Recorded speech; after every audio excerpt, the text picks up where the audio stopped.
Buenas noches. Hoy está con nosotros Ivonne Pasada, que nació en Montevideo el 4 de abril del 56.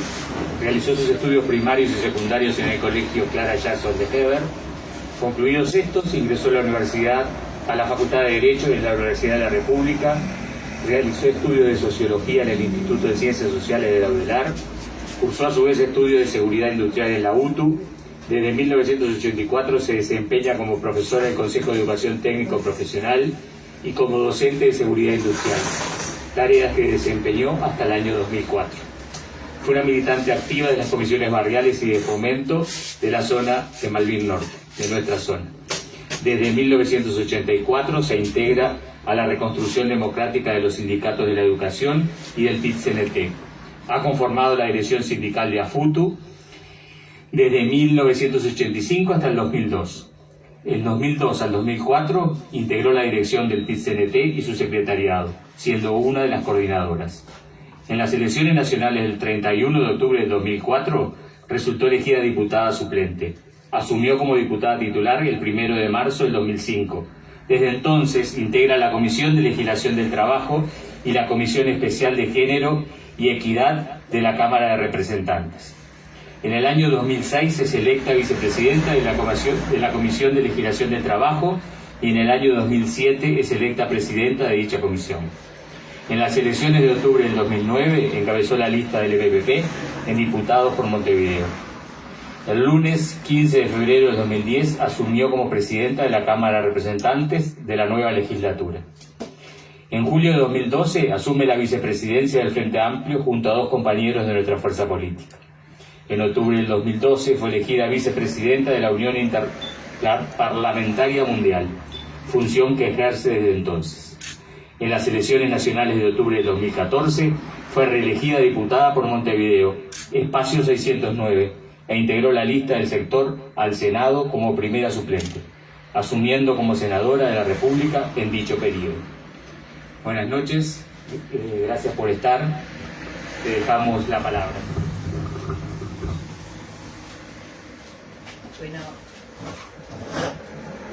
Buenas noches a todas y a todos, más allá del saludo que nos hicimos al ingresar acá a este comité. Y uno estuvo muchísimo tiempo en esta zona, le diría que 20 años. Comencé en la escuela de Malvin Norte, en la querida UTU, cuando todos los edificios que están enfrente recién estaban construyéndose. Pasábamos por el barro y nos mandaban a esta escuela que con anterioridad, ustedes saben como vecinos, era el Álvarez Cortés. Y así nos entregaron esa escuela, con 2 salones, sin mejorar el establecimiento, con la cárcel que estaba atrás de la escuela, en el mismo predio. Los gurises me acuerdo que nos decían: profe, vamos para Alcatraz. Ese era el lugar y el espacio que le habían dado a la educación técnica pública en nuestro país. Pero aparte, allí mandaban a los profes, a las profesoras y a los administrativos como una penitencia, porque estábamos conformando el sindicato en clandestinidad. Entonces no tuvieron más brillante idea que juntarnos todos en la misma escuela, o casi todos los que estábamos en esa militancia. Pero nos fortaleció.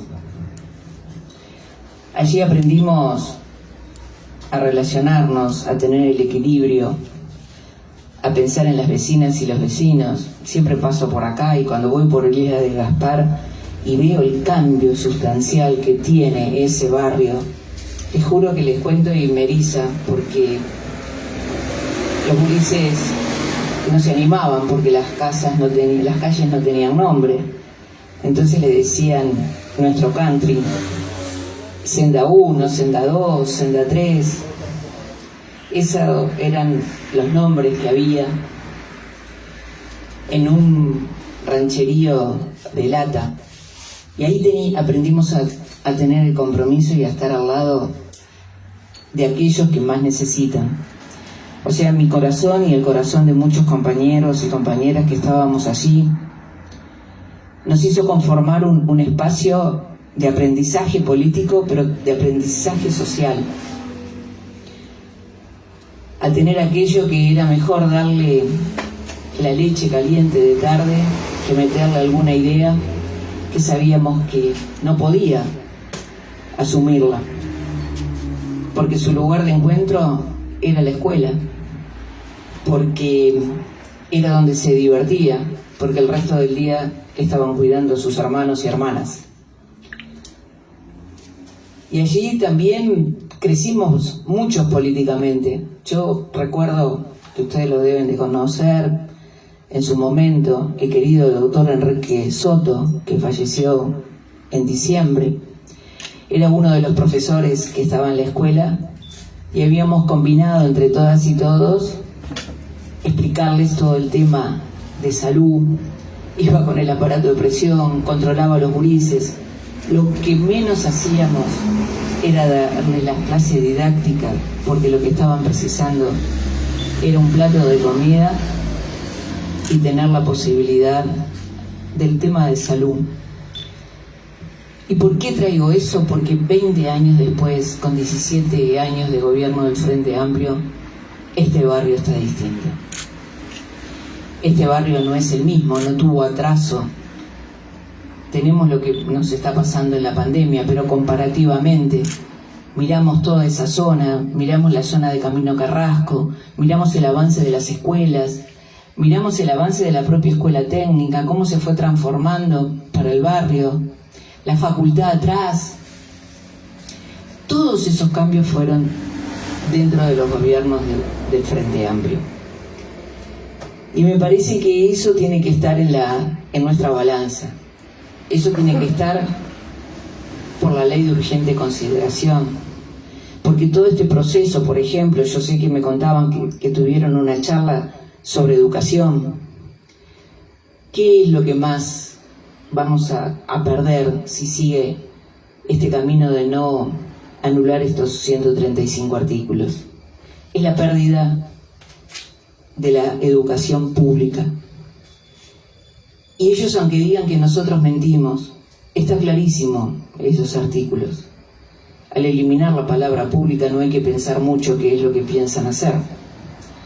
Y la UTU justamente es la que va a tener peores resultados, porque para ellos, ya lo vimos en el 90, la educación pública a nivel de la formación profesional y la técnica siempre quiso cederla a la parte pública, a la parte privada, porque ese servicio de la formación profesional podía ir por allí. Pero sin embargo nuestros gobiernos, ¿qué hicieron? La institución de la formación profesional, la capacitación, el aumento de los centros de la Universidad del Trabajo, dejó de ser la Cenicienta.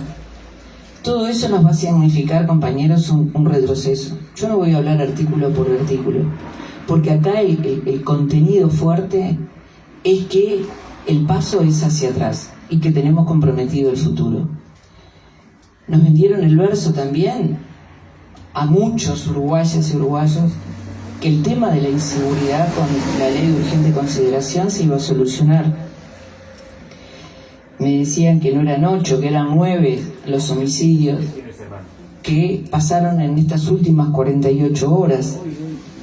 Debemos de agregar a su vez la violencia doméstica que va en crecimiento, y la violencia doméstica que va en crecimiento en adultos, porque nosotros, está bien, nos preocupamos por los niños y las niñas, los que están en la primera infancia, pero miren que hay una violencia altísima a los adultos mayores. Y la violencia es al depósito que los envía. La violencia es al adulto mayor, y si es o está en la situación problemática de salud mental, el problema es 10 veces menor. El otro día estuvimos por San José y saben que allí está la colonia Etxepare. Hicimos un esfuerzo muy grande para tener una ley de salud mental, para que la mirada del manicomio desapareciera y tuvieran un desarrollo de tratamiento integral de la salud, que pudieran atenderse como está la sala en el Maciel, como está la sala en el Pasteur, para tratarlos como si fuera un problema de salud cualquiera, para integrarlos. Y sin embargo estas cosas se están complicando muchísimo, no hay lugares. ¿Y qué es lo que están haciendo?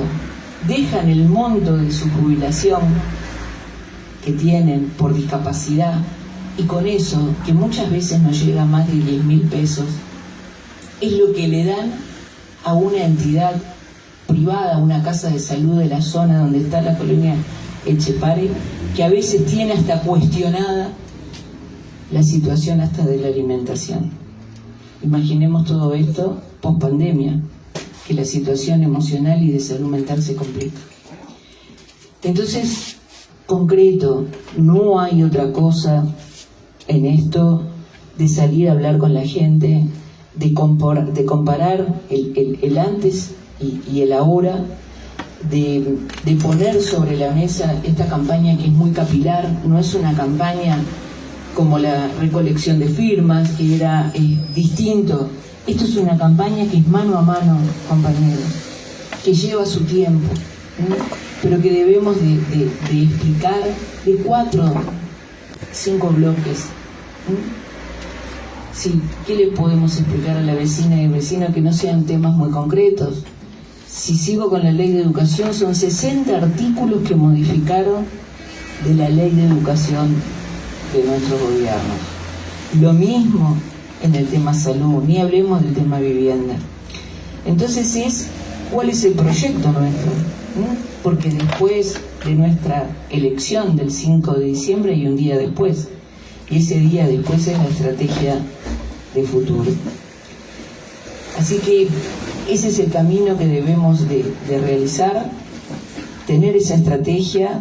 Hoy también otros periodistas planteaban, bueno, pero ¿cómo van a hacer? Porque va a estar a marzo la respuesta. Estamos en pleno verano, y bueno, compañeros, andaremos por las playas, por las plazas, en los lugares donde esté alguien sí puede estar disfrutando, ir y hablar y explicar, pero no solamente explicar la ley de urgente consideración, explicar cuál va a ser nuestra estrategia, esta estrategia que nosotros tenemos que definir también con un frente amplio que esté en una situación distinta a la que hoy tenemos. Porque, como decimos nosotros, hoy tenemos 2 patines, ¿no? Tenemos la LUC y tenemos la campaña del Frente Amplio, que es muy importante, compañeros.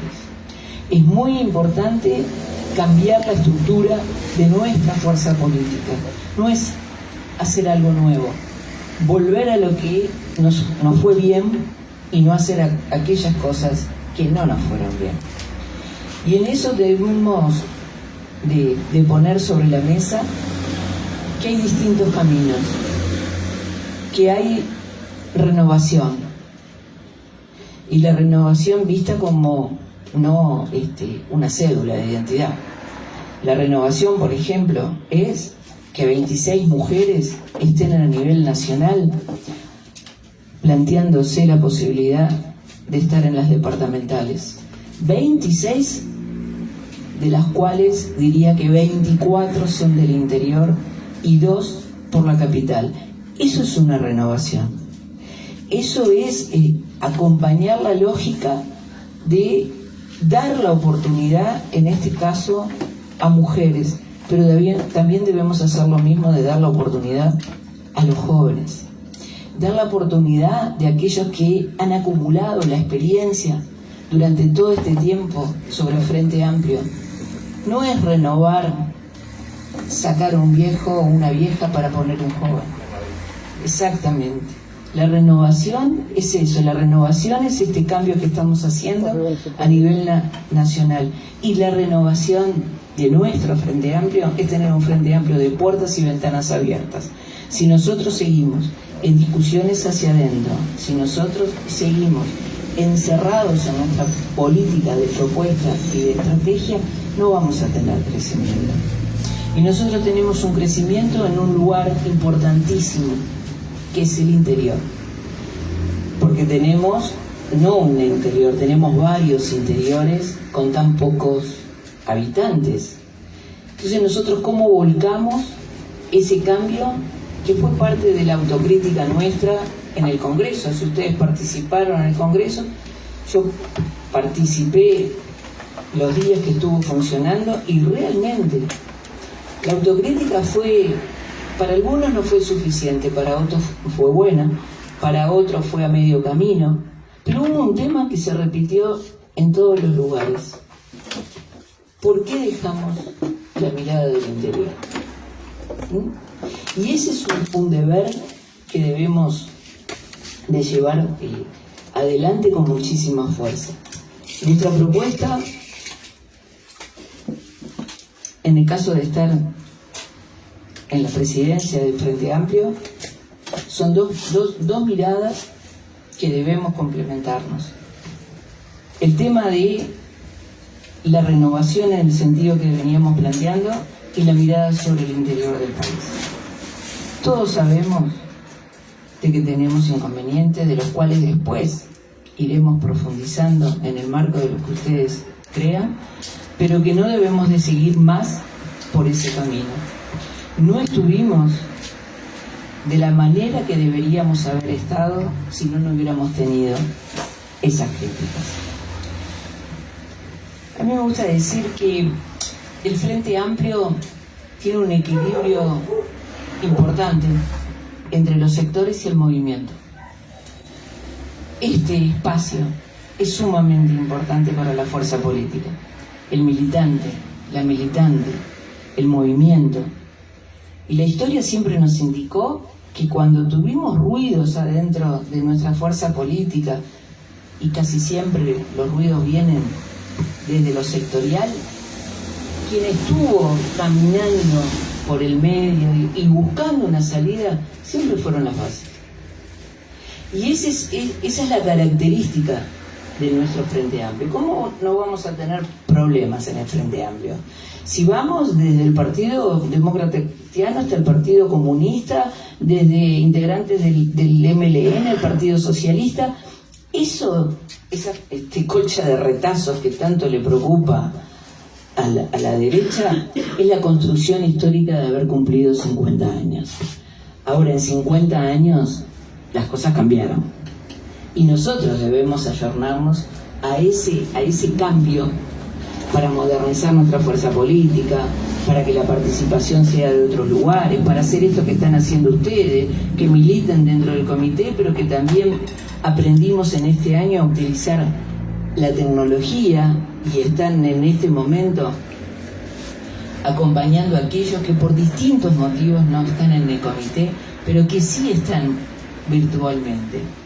Que esto nos lleva a ir profundizando estos procesos y es parte del cambio que vamos a tener en el Frente Amplio.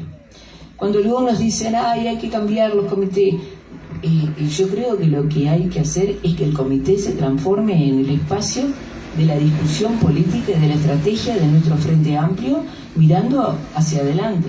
¿Dónde vamos a discutir? ¿Solamente en aquellos que tienen sector en los sectores? Y los que no tienen sectores. Yo ahora, por ejemplo, no estoy sectorizada. ¿Dónde tengo la discusión política? En mi comité. ¿Dónde hablamos de los intercambios? En el comité. ¿Dónde miramos el futuro? En el comité. En el sector también. Pero en el comité es la base de lo que me va a llevar a que la mesa política, a su vez, tenga otro comportamiento de discusiones que van hacia la política. Y no nos quedamos en esas cosas chicas que a veces nos lleva 2 o 3 horas. Vamos a seguir con una mesa política que le cuesta funcionar en el interior del país. ¿Y por qué no empezamos a pensar al revés? ¿Cuánto le cuesta a una compañera y compañero venir desde Artigas a Montevideo? A veces es más largo el viaje de lo que discute acá en la capital. ¿Vamos a seguir que desde la capital se siga estructurando los territorios? ¿No será el tiempo de que los territorios se empiecen a descentralizar y que puedan tener una regionalización? Porque aplaudimos a la OPP por lo que nos llevó a la descentralización a nivel nacional. Y sin embargo ese camino nos cuesta realizarlo. ¿Por qué? Porque nos cuesta alargar ese espacio que parece que fuera de uno y el espacio tiene que ser de todas y de todos. Lo podemos hacer sin la necesidad de cambiar ni el estatuto ni nada, porque ya está en la estructura, ya tuvimos regionalización, tuvimos una comisión del interior que funcionaba en el FA. Cometimos el error de sacar la comisión del interior y pasarla a otro organismo. ¿Vamos a volver a la comisión internacional? ¿Es necesario? ¿Qué vamos a hacer con las uruguayas y uruguayos que están en el exterior? ¿No opinan? ¿Vamos a ir por el voto en el exterior e insistir con esa situación? ¿Vamos a seguir permitiendo que hay legisladores que tienen la doble ciudadanía, votan en el otro país y nos cuestionan a nosotros que queremos tener el voto en el exterior, pero sin embargo ellos votan? Esas cosas son las que a veces a nuestros militantes no se sienten reflejados con un frente amplio de cambio, con un frente amplio moderno, pero con un frente amplio donde estemos participando y que tenga un sentido el movimiento junto con los sectores. Mi propuesta viene de lo que aprendí en el Frente Amplio.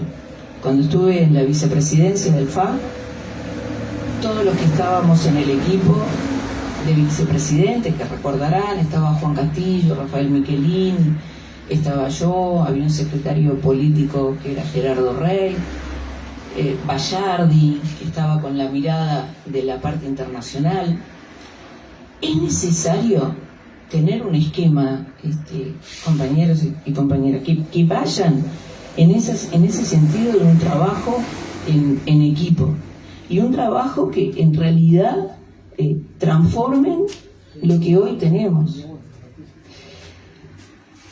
Y de mi parte hay un compromiso muy fuerte en ese sentido y trabajar en esa lógica.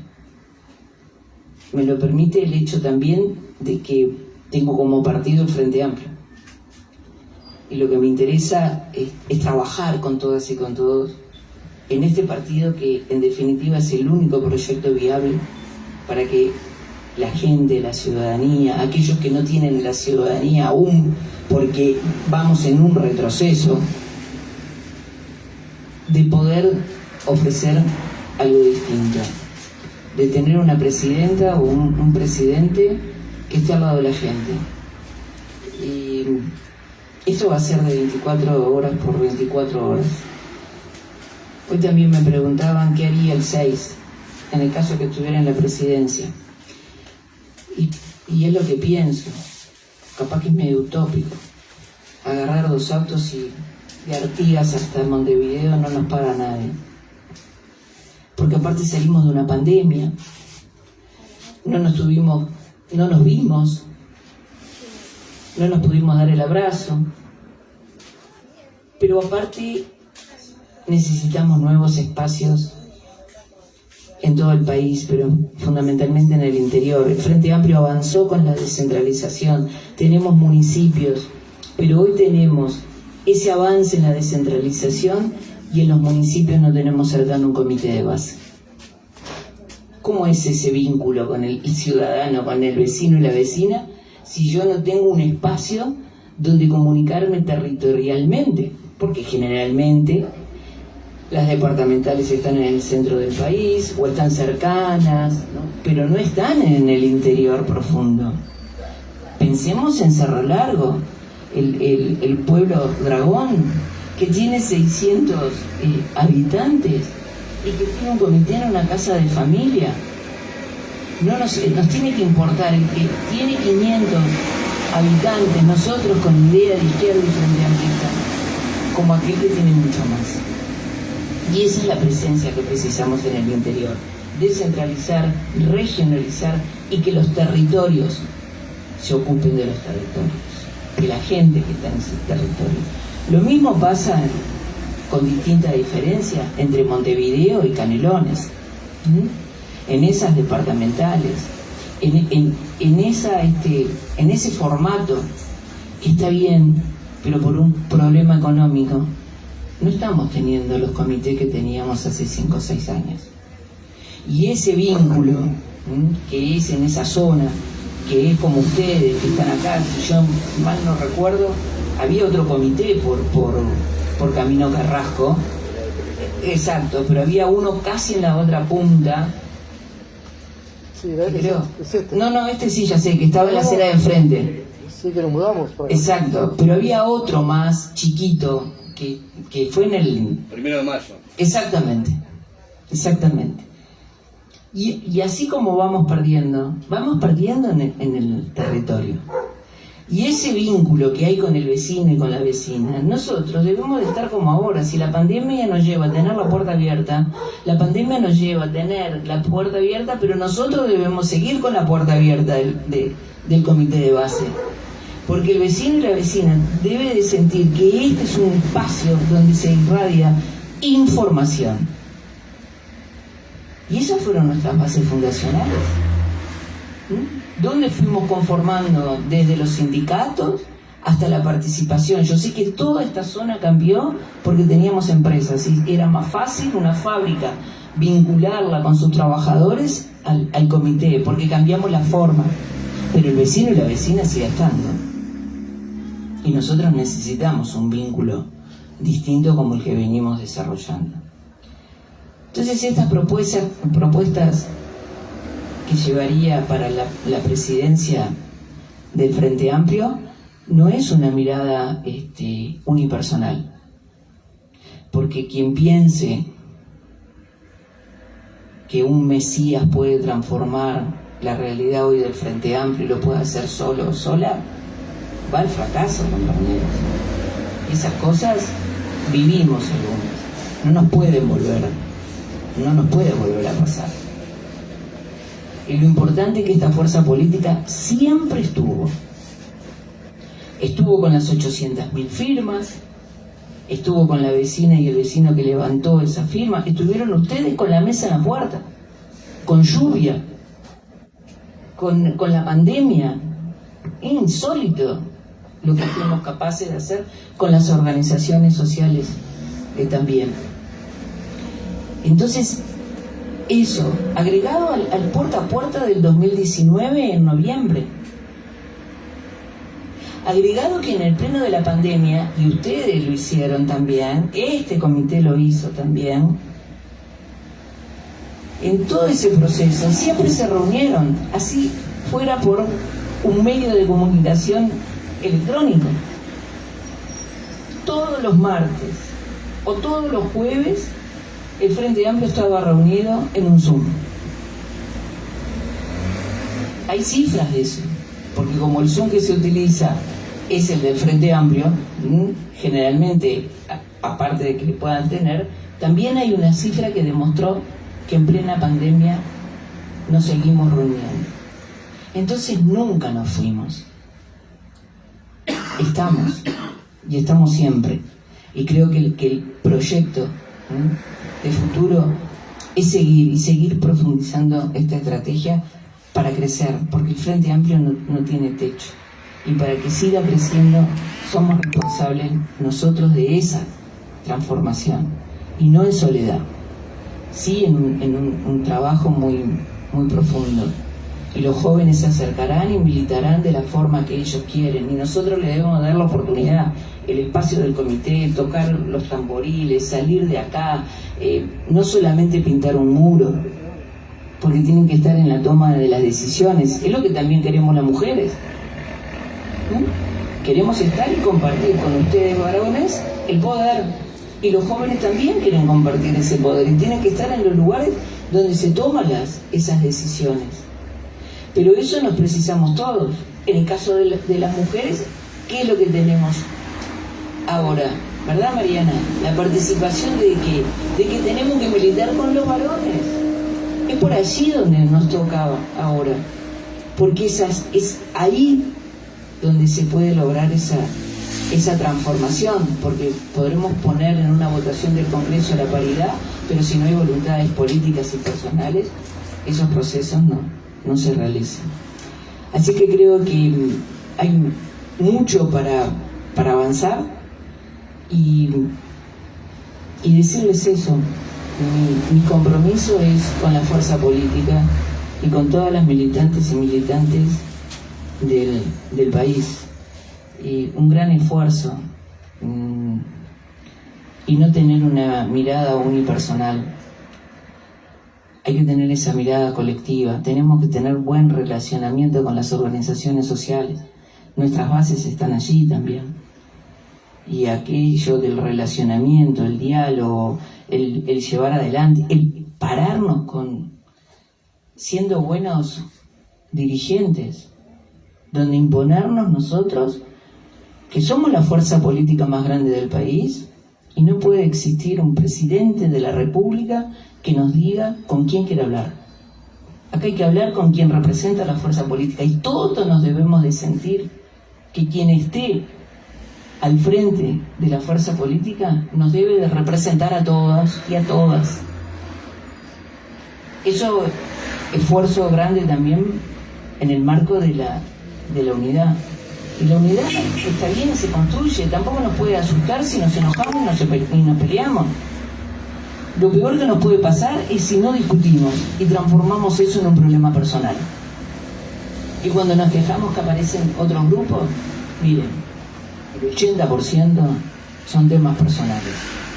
La parte ideológica no nos transforma mucho, pequeñeces, ¿no? Pero son miradas distintas, y las miradas distintas las debemos de transformar en discusiones políticas fuertes. Así que es un poco eso, intercambiar. Yo les voy a dejar los 8 o 10 puntos que es la propuesta de esta candidatura, que hay más aún el tema de las finanzas, que después también estaremos charlando con ustedes, la formación, cómo podemos transformar la Fundación Liber Seregni, más allá de la investigación, en la capacitación y formación de todas y todos que lo precisamos. ¿Cómo vamos a hacer las campañas electorales? ¿Vamos a esperar 2 meses antes para hacer nuestras propias campañas de comunicación política? No, debemos de empezar hace rato. El gobierno vive en campaña electoral. No nos enojemos porque vive en campaña electoral. Enojémonos nosotros mismos si no tenemos una estrategia política de comunicación. Que es ese el problema. No es que no sabemos comunicar. Lo que no tenemos es estrategia. Y eso hay que profundizarlo mucho. Así que bueno, gracias por esta invitación y somos todo oído. Compañeros, ¿alguna pregunta para Ivonne?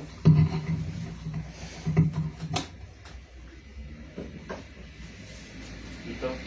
Sí, escuché que había 5 fechas ya para este conjunto de los candidatos. ¿Tenés idea, las fechas concretas cuando serían? Sí, la idea la tengo. Te podrás imaginar que entre mi campaña pura y dura y la campaña, me olvido las fechas, las tengo acá. De 10 pasamos a 7 actos centrales los 3.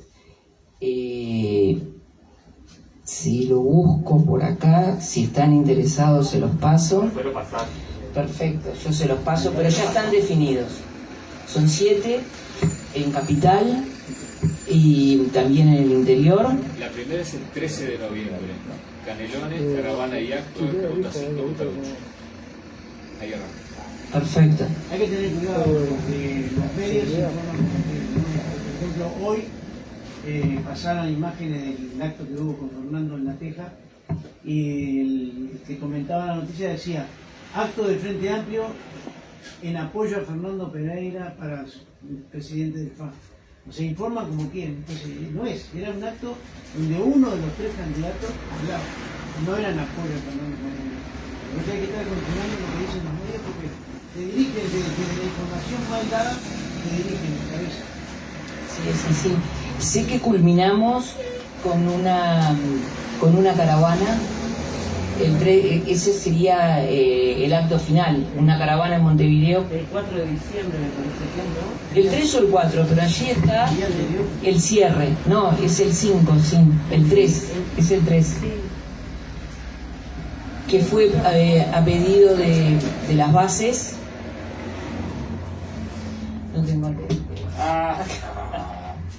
Bueno, 23, 24, 25 y 26 se hace Maldonado, Canelones, Costa de Oro, Atlántida, Tacuarembó, Paso de los Toros y Sal. El 30 sale por Facebook. 13 del 11, Canelones, Caravana y acto en eje de Ruta 5, Ruta 8. El 23 se va a Maldonado, es Caravana y acto, región este. El 24, miércoles, es Canelones en Costa de Oro, más Atlántida, con Caravana y acto. El 25, Tacuarembó y Paso de los Toros. El viernes 26 se hace Salto. El día 30, que es martes, se hace San José para la región centro-sur. Y el 4 de diciembre, sábado, Montevideo, Caravana y acto de cierre. Muy bien. Bueno, esas son las actividades centrales, más allá de las actividades que tenemos cada uno, ¿no?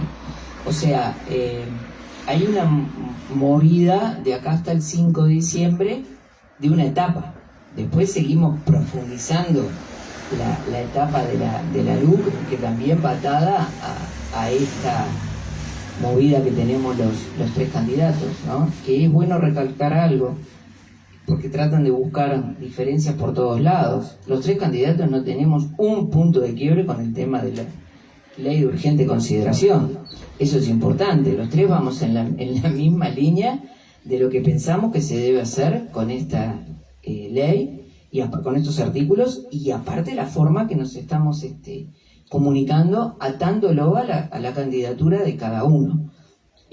Por eso cuando dicen no hay unidad y esto que lo otro, no, ahí ese es un ejemplo que no tenemos diferencia. Podremos tener diferencia de cómo vamos a implementar nuestra propuesta de estrategia sobre el Frente Amplio, que es la impronta que le va a poner cada uno. ¿Alguna otra pregunta, compañero? Perfecto, clarísimo. ¿En Facebook, Héctor, hay algo? En Facebook lo que tenemos son felicitaciones, algunos recuerdos de Pelusa Medina, quien va también a participar en una de nuestras charlas. Bueno, Pelusa envía saludos, también Teresa Nieves, y recordando un poco la introducción que hiciste sobre Malvin Norte, recuerdan haber concurrido a UTU, haber trabajado en el barrio, y en definitiva, bueno, Pelusa, para quienes no sepan, fue una de las artífices del traslado del asentamiento de Isla de Gaspar, el posterior realojamiento. La última a mudarse, a pesar de que el hijo le regalaba la casa, eligió ser la última hasta que lo tuvieran todos realojados y ya no se iba. Va a estar acá en el comité, ¿no? Va a estar en una de nuestras charlas. Un abrazo a todas y Una consulta para a Pelusa. ¿Qué consideras tú, cuáles son los artículos principales con relación a la LUC que deberíamos hincar diente nosotros para no, porque no podemos acapararlos, es imposible, tenemos que empezar a encarar cosas puntuales? Y esa es una pregunta que hacemos casi todos los que nos visitan, ¿no? ¿Qué consideras tú, cuáles son los artículos principales como para poder encarar el problema que tenemos? Y algunos argumentos generales, digamos, ¿no? Siendo conocedora del barrio, ¿cómo podemos justamente con el vecino nosotros trasladar esa inquietud? Primero, lo maravilloso que tienen, que son todas las viviendas que tienen en esta zona. Si le habremos sacado chispa a nuestros talones acá en el trabajo con el barrio, ¿no? Y yo creo que eso es una ventaja interesante que tienen. Era lo que les decía al principio, nosotros tenemos que dividir, y como decía también el compañero, ¿no? La realidad de nuestro barrio y con quienes es que nosotros vamos a hablar. Pero hay puntos que son, ¿qué es lo que le preocupa a la gente? El tema del trabajo. Esa es la preocupación a nivel país. Y dentro del tema del trabajo va básicamente hacia los trabajadores y trabajadoras en la pérdida de derechos. Eso es lo que les marca la ley de urgente consideración. Vamos desde la reglamentación del tema huelga, que eso está muy claro, las formas de limitante y consecuencias que se pueden tener a través de la manera que pueden reprimir. El tema de los consejos de salarios. Si nosotros flexibilizamos los consejos de salario, cualquiera de los trabajadores o trabajadoras que están acá, inclusive jubilados y pensionistas, saben perfectamente que rebota en el salario del que está activamente trabajando y del jubilado pensionista que le fija su salario. Si tenemos la flexibilización en esa lógica, ¿quién pierde? Ya escuchamos los empresarios, ¿no? Apoyándose en la propia ley de urgente consideración. Bueno, pensemos si podemos seguir con los aumentos de los salarios. Pensemos si no se pueden reducir para que aparezca más trabajo. ¿Y de qué trabajo están hablando? De trabajo de mala calidad que se presenta a casi todos los jóvenes menores de 25 años, que los vemos arriba de una moto, en los pedidos inmediatos, en malas condiciones, porque yo creo que cualquiera que está acá lo ha visto, el que está en la calle, sin iluminación en el lugar que se moviliza.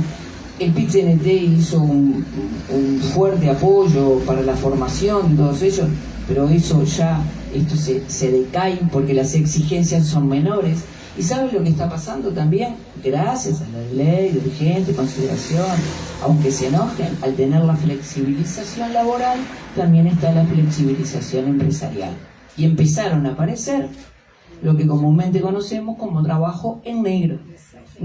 Que el aporte flexible de ese trabajo va a aquellos empresarios y dicen, no hago aporte. El joven, para tener ese trabajo, lo acepta en esas condiciones.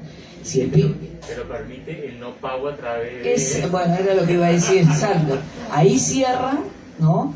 Cuando la relación del trabajador, ¿con quién queda? Con el empresario, mano a mano, le toma el trabajo, nos sentamos, hablamos, intercambiamos. El sindicato no existe en ese momento para poderse amparar. Un joven que va a tomar su primer trabajo no conoce ni la organización sindical que va a esa tarea. Si hay organización sindical, si vamos a esos caminos de pedidos ya sabemos cuál es la situación. Entonces, el no poder, que no sea obligatorio, ¿no? El famoso débito tiene ese camino, pero también tiene camino a que algunos, porque cambiaron los montos también para los bancos, de todo lo que tiene que ver con su depósito y los movimientos aumentaron, ¿no? Entonces hay un menor control sobre el lavado de activos, que fue una de las preocupaciones de nuestro Frente Amplio. El tema de la vivienda, que es claro, pero el tema de la vivienda tiene un punto que es el fundamental. La contratación y del alquiler en el interior es común que sea mano a mano, porque a ese vecino lo ven en la vereda de enfrente, arreglan de otra manera. Lo que no existía era que puedan sacar a la persona de esa vivienda que alquiló en esas condiciones sin garantía, en menos de 6 días según el monto que pueda deber, o en menos de 30 días, queda fuera. Si atamos eso a que el trabajo cada vez es más inseguro y la persona por distintos motivos no puede pagar ese alquiler, o porque perdió el laburo o porque se lo rebajaron, antes tenía 1 año. Ese es el punto de quiebre. No es el punto de quiebre el tema de que su arte tiene mayor libertad. Pueden alquilar sin garantía. es una trampa, porque eso ya existe. Lo que no existía es la forma, ¿no?, del desalojo. Todas esas cosas hay que hablar con claridad. Por algo las grandes inmobiliarias sí no van por ese camino, ¿no? Por algo es, o sea, no es algo que esté creciendo. ¿Y qué le vamos a decir del tema de la inseguridad? Después que nos machacaron durante 17 años, que existieron cosas que no estuvieron bien, es cierto, pero existieron muchas cosas que sí estuvieron muy bien, y sin embargo, hoy volvemos a repetir en 48 horas, tenemos el tema de la inseguridad, tenemos el tema también por la ley de urgente consideración, que por algo nos dice que los jóvenes son los primeros en votar la ley de urgente consideración, porque viven diariamente el trato que tiene la policía con los jóvenes, porque lo vemos. Si están en una plaza, la forma que le permiten de reprimir, la forma, si es sospechoso o tiene apariencia, bueno, corre el riesgo hasta la forma que lo puedan llevar. Y los gurises eso lo viven. Entonces, todo ese tipo de cosas, que esas son las cosas que nosotros también tenemos que hablar con nuestros gurises, no muchos. El otro día lo veíamos con Constanza, que estábamos en un comité en Malvinas, entonces te decían, ¿por qué están en esos primeros lugares? ¿Por qué estas y otras? No, por el tema de rebeldía y todo eso, que es producto de la edad. Porque viven esto diariamente. Y cuando aumenten las manifestaciones, porque se enojaron cuando dije que iba a aumentar las movilizaciones, si a mí me sacan los derechos, si a mí me echan de la casa porque no pude pagar por un mes, ¿no me voy a movilizar?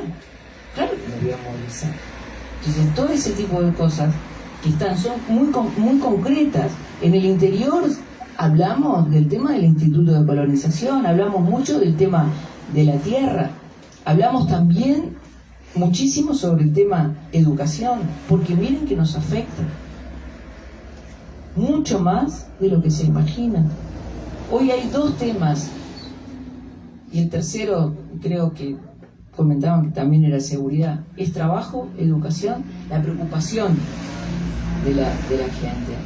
Porque lo que vamos a perder a nivel de educación, a nivel de la pandemia y la forma que se instrumentó la recuperación de clases a nivel de la educación, nos compromete a aquellos que entren, los que continúen estudios en la universidad o en otros lugares. Porque hay una base que está mal, de la forma hasta de la promoción. Y sin embargo, ¿cuál es la preocupación de este gobierno? Bueno, sumariar docentes, no seguir los pasos administrativos que hay que seguir. Ya hay dos que están sumariados, pero ya dejaron de pertenecer al sistema público. Hay otros más en camino.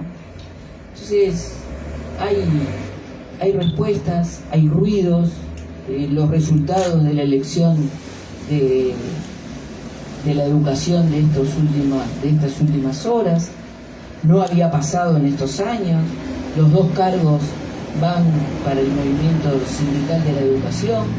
Esas son respuestas. Lo mismo pasó en el sindicato médico. O sea, esas cosas, el frente debe de tener esa cabeza muy abierta para nuestro relacionamiento con las organizaciones sociales. Aquel documento maravilloso que hicimos, creo que fue en el 2003, si no recuerdo, que era organizaciones sociales, gobierno, relacionamiento. Esos tres pilares que debemos de profundizarnos, y el camino próximo va por ahí. Compañeros, ¿alguna pregunta puntual a la compañera Ivonne? ¿Se escucha? Bueno, entonces queda darle el agradecimiento a la compañera por su tiempo. Sabemos que tiene una agenda muy apretada. Invitarlos para el próximo lunes 8, va a estar el compañero Fernando Pereira, también aquí presencial en el comité, con la salvedad que en vez de ser a la hora 19:30 va a ser a la hora 20:30 por un tema de agenda. Todos comprendemos que en estos días están todos muy ocupados. Bueno, el agradecimiento, el aplauso.